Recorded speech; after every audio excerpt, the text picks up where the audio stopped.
Hey good morning one, this is Puneet here. इस audio में हम लोग जुलाई 2024 के बिहार के जितने भी करंट अफेयर हो सकते हैं इंपॉर्टेंट, सभी को हम लोग देखेंगे। देखिए, बिहार सेकंड स्टेट बना है जिन्होंने स्टार्ट किया है एमबीबीएस का जो स्टडी है वो हिंदी में। आपको पता होना चाहिए कि मध्य प्रदेश पहले ही लागू कर चुका है। जो एमबीबीएस का जो स्टडी होगा वो हिंदी में बिहार में आप कर सकते हैं। तो Bihar become the second state to start the study of MBBS in Hindi. एक किताब लिखा गया है जिसका नाम है Bapu in Bihar, Gandhi's pilgrimage in search of truth. Bapu in Bihar, Gandhi's pilgrimage in search of truth, ये अनिल कुमार जी के द्वारा लिखा गया है। ठीक है। एक याद रखिएगा कि फर्स्ट हॉकी टर्फ ग्राउंड जो है वो भी बिहार में बनाया जा रहा है। फर्स्ट हॉकी टर्फ ग्राउंड मतलब बिहार में ये पहला हॉकी का टर्फ ग्राउंड बनाया जा रहा है, जो कि बिहार के Rajgir, that means Nalanda district में बनाया जा रहा है। ठीक है। आपको पता होना चाहिए कि जो हमारा पटना का एयरपोर्ट है ना, ये जो एयरपोर्ट का जो है एक नया टर्मिनल बनाया जा रहा है ताकि फॉरेन कंट्री का भी यहाँ से फ़्लाइट मिल सके। तो ये फॉरेन कंट्री के लिए जो फ़्लाइट जाएगा वो एक नया टर्मिनल से जाएगा। तो किस किस देश को जाएगा? तो देखिए, जापान को जाएगा, नेपाल को जाएगा और थाईलैंड, वियतनाम और म्यांमार को जाएगा। म्यांमार, थाईलैंड, वियतनाम और नेपाल एंड जापान, ये 5 कंट्री को पटना के जो नया टर्मिनल बन रहा है यहाँ से फ़ॉरेन को जा सकते हैं। एक्चुअली पहले भी जा सकता था, नेपाल के लिए अलाउ था, लेकिन कभी गया नहीं। ठीक है। तो अब जो है पटना में एक नया टर्मिनल ही बन रहा है ताकि फ़ॉरेन के विजिट, वहाँ फ़ॉरेन का फ़्लाइट यहाँ से मिल सके। तो जापान, नेपाल, थाईलैंड, वियतनाम और म्यांमार 5 कंट्री के लिए मिलेगा। एक लक्ष्मी झा है जिन्होंने जो है मलेशिया का सबसे हाई माउंटेन, मलेशिया के माउंटेन का, वहाँ पे जो माउंटेन है उसके सबसे हाईएस्ट पीक जो है वहाँ पे जो है भारत के झंडा को लहराया है। तो मलेशिया का उस हाईएस्ट पीक का नाम क्या है? तो उसका नाम है माउंट किनाबालो पे लक्ष्मी झा जी ने क्या किया है, इन्होंने उस पर झंडा अपना भारत देश का फहराया है। ठीक है।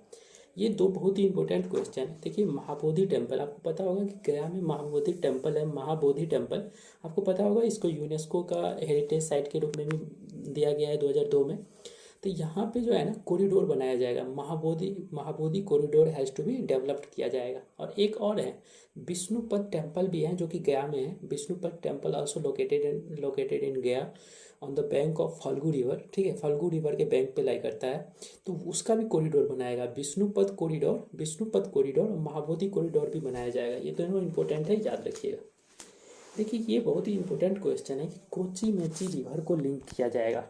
Kochi Mechi river linking project को जो है ग्रीन सिग्नल मिल गया है। तो कोसी और किस नदी का लिंकिंग किया जाएगा? तो मेची रिवर का। कोसी और मेची रिवर लिंकिंग प्रोजेक्ट को ग्रीन सिग्नल मिल गया, जिससे क्या होगा, सुपौल, सहरसा, मधेपुरा, खगड़िया, कटिहार समय जो है फ्लड का जो प्रॉब्लम है इसको सॉल्व किया जाएगा।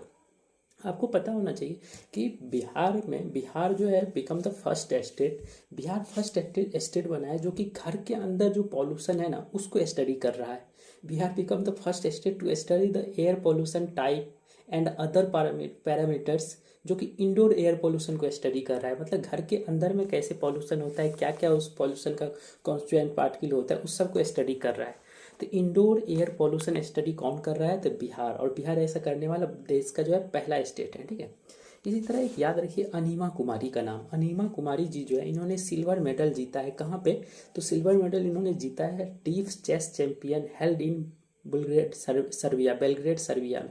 सर्बिया के बेलग्रेड में जो है डीप चेस चैंपियन हो रहा था, डीप चेस चैंपियन, जहाँ पे अनीमा कुमारी जी जो भोजपुर डिस्ट्रिक्ट से बिलोंग करते हैं, उन्होंने सिल्वर मेडल जीता है।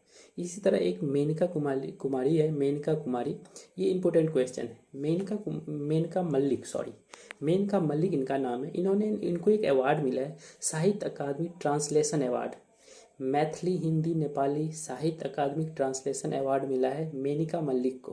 उन्होंने क्या किया है? देखिए, इन्होंने क्या किया है कि नेपाली का एक नॉवेल था नीलकंठ, उसको इन्होंने क्या कर दिया, मैथिली में ट्रांसलेट कर दिया। इसीलिए इनको मिला है मैथिली, हिंदी, नेपाली साहित्य अकादमी ट्रांसलेशन अवार्ड। किनको मिला है? तो मेनका मल्लिक जी को। ठीक है। आपको पता होना चाहिए कि बिहार में सबसे पहला first transgender inspector in the country की बात कर रहा हूँ मैं, पूरे देश में पहला जो ऐसा है इंस्पेक्टर जो बनाया गया है वो ट्रांसजेंडर बनाया, जिसका नाम है मानवी मधु। ठीक है, मानवी मधु फर्स्ट ऐसा है सब इंस्पेक्टर है जो कि कंट्री का है, जो कि ट्रांसजेंडर है। ठीक है। इसके बाद एक याद रखिए कि लार्जेस्ट इंडस्ट्रियल हब बनाने की कोशिश किया जा रहा है गया को। गया में इंटीग्रेटेड मैन्युफैक्चरिंग क्लस्टर बनाया जा रहा है जिससे गया जो है ना लार्जेस्ट इंडस्ट्रियल एरिया हो जाएगा बिहार का लार्जेस्ट इंडस्ट्रियल एरिया हो जाएगा, क्योंकि वहाँ पे इंटीग्रेटेड मैन्युफैक्चरिंग क्लस्टर सरकार बना रही है। तो गया क्या हो जाएगा, तो लार्जेस्ट इंडस्ट्रियल एरिया हो जाएगा। लगभग में 1800 एकड़ ज़मीन पे जो है इंडस्ट्रियल हब बनाया जा रहा है गया में, ठीक है। स्टेट लेवल का वन महोत्सव मनाया गया था 8 जुलाई को। 8 जुलाई को स्टेट लेवल का वन महोत्सव 2024 मनाया गया था, ठीक है, जिसमें सीएम ने इसका उद्घाटन किया था। देखिए पिछले वीडियो में मैंने आपको बताया था नेशनल इंस्टीट्यूशनल रैंकिंग फ्रेमवर्क, मतलब एनआईआरएफ के द्वारा जो इंस्टीट्यूशन सबको रैंकिंग दिया जाता है उसके बारे में मैंने आपको बताया था कि आईआईटी पटना और एम्स का क्या रैंकिंग आया था। इसी तरह एक होता है इंडियन इंस्टीट्यूट रैंकिंग फ्रेमवर्क आईआईआरएफ। इसमें जो है ना हमारे जो समस्तीपुर में एक यूनिवर्सिटी है राजेंद्र प्रसाद एग्रीकल्चर यूनिवर्सिटी, उसको 7वां रैंक मिला है। याद रखिएगा आईआईआरएफ बोल रहा हूँ मैं, आई इंडियन इंस्टीट्यूशनल रैंकिंग फ्रेमवर्क, इसमें 7वीं रैंक मिला है हमारे राजेंद्र प्रसाद एग्रीकल्चर यूनिवर्सिटी जो कि पूसा समस्तीपुर में पड़ता है। क्योंकि सर एनआईआरएफ में इनको क्या मिला था, तो देखिए एनआईआरएफ में राजेंद्र प्रसाद एग्रीकल्चर यूनिवर्सिटी को 29वीं रैंक मिली थी, आई थिंक, ठीक है, यस श्योरली 29वीं रैंक मिली थी एनआईआरएफ में, जबकि आईआईआरएफ में राजेंद्र प्रसाद एग्रीकल्चर यूनिवर्सिटी को 7वीं रैंक मिली है, ठीक है। तो ये क्वेश्चन इंपॉर्टेंट था, याद रखिएगा, ठीक है। नेक्स्ट क्वेश्चन है कि देखिए जिस तरह और भी स्टेट सब में इन्वेस्टर समिट रखा जाता है ना, इन्वेस्टर सबको बुलाया जाता है समिट में, उसी तरह बिहार सरकार ने भी इन्वेस्टर समिट रखा। इन्वेस्टर सबको बुला करके मीट किया। लगभग 50,000 से ज़्यादा का इन्वेस्टमेंट बिहार में आया। तो ये कहाँ पे रखा था, तो देखिए बिहार से बाहर रखा था। इन्वेस्टर समिट जो रखा बिहार सरकार का, Bihar organises the investor summit in Kolkata में लगाया किया गया था, ठीक है। इसी तरह अंडा के पॉपुलेशन में एग प्रोडक्शन में कौन सा हमारा डिस्ट्रिक्ट, बिहार का डिस्ट्रिक्ट जो है कौन सा टॉप रहा, तो अंडा के प्रोडक्शन में हमारे गोपालगंज जो रहा टॉप पे रहा। सेकंड स्थान मुजफ्फरपुर का था, ठीक है। देखिए एक सिल्क का वैरायटी होता है, सिल्क का एक टाइप होता है जिसको हम लोग ईरी सिल्क बोलते हैं, जो कि प्योरेस्ट फॉर्म ऑफ सिल्क कहा जाता है, क्योंकि इसमें किसी जीव को मारा नहीं जाता है, तो इसीलिए इसे eerie silk pure form of silk बोला जाता है। इसका प्रोडक्शन जो है हमारे बिहार के एक डिस्ट्रिक्ट में स्टार्ट हुआ है, जो कि बेगूसराय डिस्ट्रिक्ट में स्टार्ट हुआ है। बेगूसराय डिस्ट्रिक्ट में ईरी सिल्क बनाया जाएगा, ठीक है। Future guardian of Bihar youth climate conclave 11 जुलाई को पटना में किया गया था। देखिए हमारे यूथ सबको क्लाइमेट के प्रति जो है अपना जिम्मेदारी लेने के लिए future guardian of the Bihar youth climate conclave किया गया था, जो कि 11 जुलाई को पटना में किया गया था। Future guardian of Bihar youth climate conclave. आपको पता होना चाहिए कि बिहार का रैंक दूसरा आया है, बिहार का रैंक जो है, बिहार का रैंक 6 था, 6ठा आया है रैंक में। Bihar rank digital record of the patient, yes, Bihar का रैंक जो है 6ठा आया है।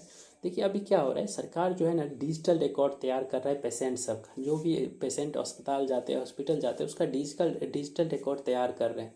तो उसमें बिहार का रैंक 6ठा आया है डिजिटल रिकॉर्ड तैयार करने में, और यूपी टॉप है। Bihar rank 6 in the digital record patient का डिजिटल रिकॉर्ड तैयार करने में।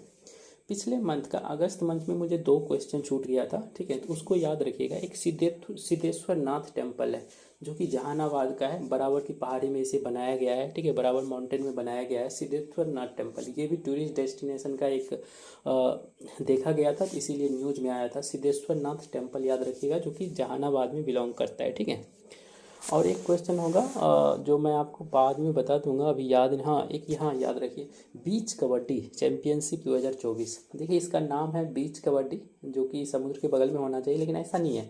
हमारे बोध गया में रखा गया था, बोध गया में एक नदी के किनारे जो है रखा गया था बीच कबड्डी चैंपियनशिप 2024, जिसमें पूरे देश के सभी स्टेट्स ने भाग लिया था। हरियाणा इसमें टॉप किया था फीमेल कैटेगरी में, और मेल कैटेगरी में राजस्थान टॉप किया था।